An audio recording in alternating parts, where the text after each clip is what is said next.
Одиночество кончалось. На реке появились люди.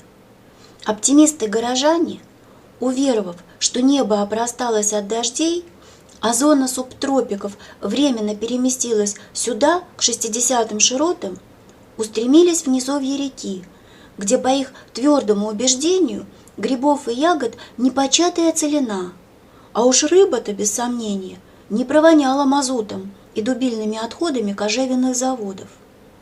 Плыли на моторках, пароходах и даже баржах с грудными детишками и престарелыми родителями. Оставляли квартиры с ваннами, газом, электричеством, телевизорами, телефонами, со всем тем, чего добивались, чем дорожили, чтобы испытывать на природе массу неудобств и радоваться этому. Началось великое переселение в первобытность. Если пароходы и глубоководные катера, боясь мелей, обходили песчаную косу стороной и не досаждали Смолину, то туристы на моторках подплывали почти вплотную. Все искали то единственное, самое прекрасное место на реке. И всем было любопытно взглянуть на этого чудака, обосновавшегося на голом мысу, где нет ни кустика, ни травинки. Что привлекло его сюда? Ему, пристрастившемуся было купаться, в чем мать родила, пришлось скоро отказаться от этого.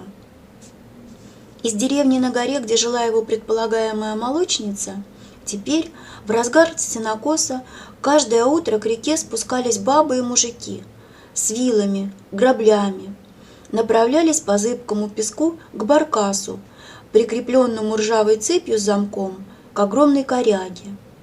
Детишкам, оставшимся в деревне, давали одни и те же наказы. «Манька, загони корову, коли припозднюсь!» «Ладно!» — неслось с горы. «Гришка, со спичками-то не балуй! Теперь все как порох! Не буду!» Жилистый мужичишка в порыжевших от роз сапогах и залатанной фуфайке, видать, бригадир, поторапливал всех, подгонял, но сенокосцы еще долго топтались на берегу.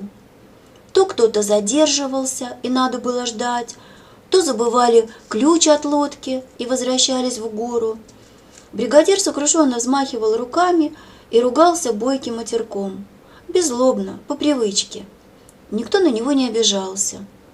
Мужики неторопливо покуривали, бабы перешучивались. И каждое утро от самой деревни до баркаса их провожал черный пес, все что-то вынюхивавший в песке.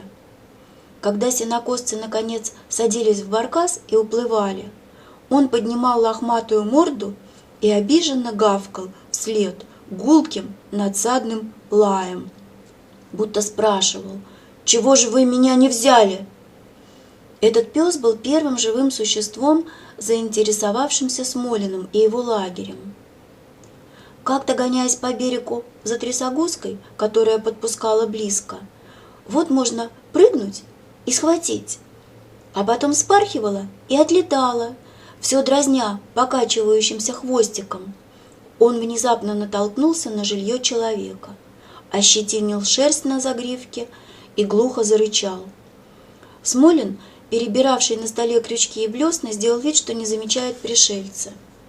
Пес, масластый, сильный, с обмороженными, а может быть и потерянными в драке ушами, обошел вокруг палатки, не выказывая никакого дружелюбия.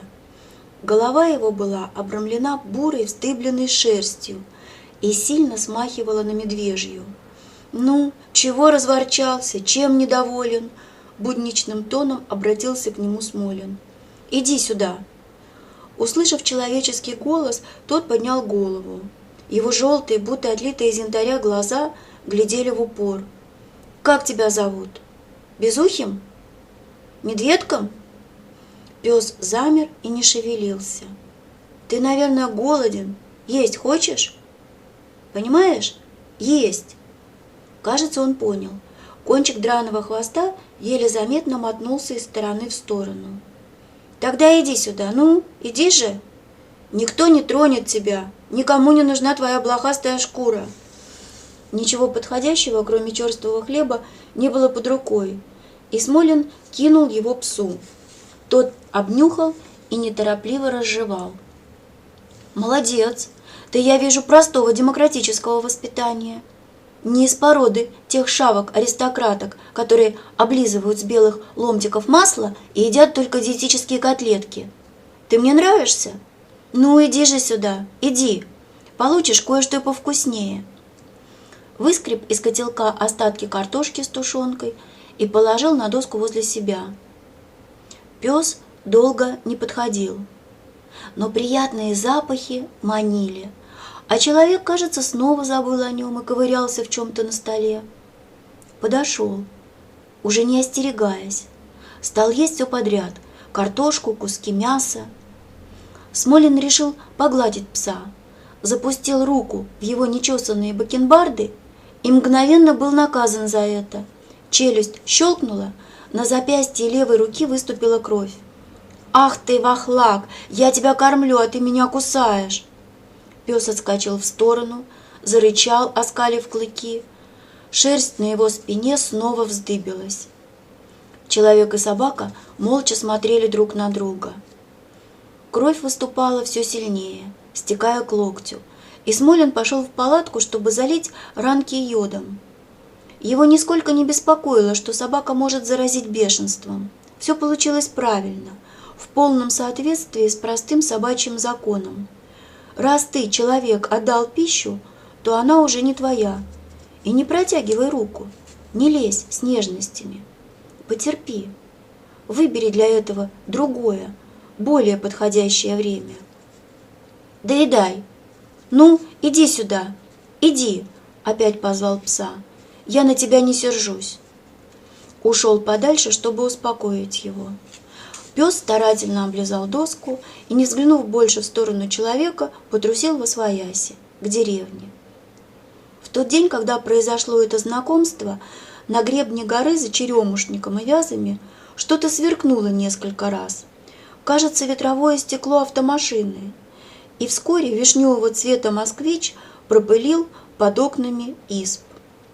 Машина, миновав деревню, скатилась крутым спуском вдоль сосничка к летней ферме с загоном для скота, заколыхалась на кочках Паскотины и подъехала к самому берегу реки, к огромным горам песка, намытым земснарядом. Кустарник, росший там, скрывал машину, и Смолин не видел, кто вышел из нее. Но скоро над вершинами кустов поднялись три синих с оранжевыми верхами палатки, словно расцвели три диковинных тропических цветка. Одна большая шатром, семейная, так она значится в прескуранте, две другие, поменьше. Смолин любил заходить в магазин, где продается спортинвентарь, знал устройство палаток и цены на них. «Какая-то компания», — подумал он, пристраивая только что пойманного жереха на кукан. Место, где они обосновались, было не из лучших. Сегодня Смолин бродил со спиннингом по берегу и видел, что за песчаными горами находятся бочаги, заросшие камышом, лопухами, хвощом. Комарья там, видимо-невидимо. Но вновь прибывшие не разобрались в этом или просто не нашли другого, более удобного спуска к реке. Вечером в той стороне заполыхал костер. Пламя поднималось высоко в небо, придавая горам песка и древним полуистлевшим ветлам нереальный фантастический вид. Искры кружились и долго не меркли. Звучала музыка транзистора, слышались возгласы, смех. Маленькие человечки, освещаемые сполохами костра, выбегали к реке и бросались в воду, затевали между собой борьбу, сыпали брызгами, возвращались к огню. И на фоне пирамид из песка, полуиссохших кряжестых деревьев, ловко, беззаботно двигались в четком современном танце.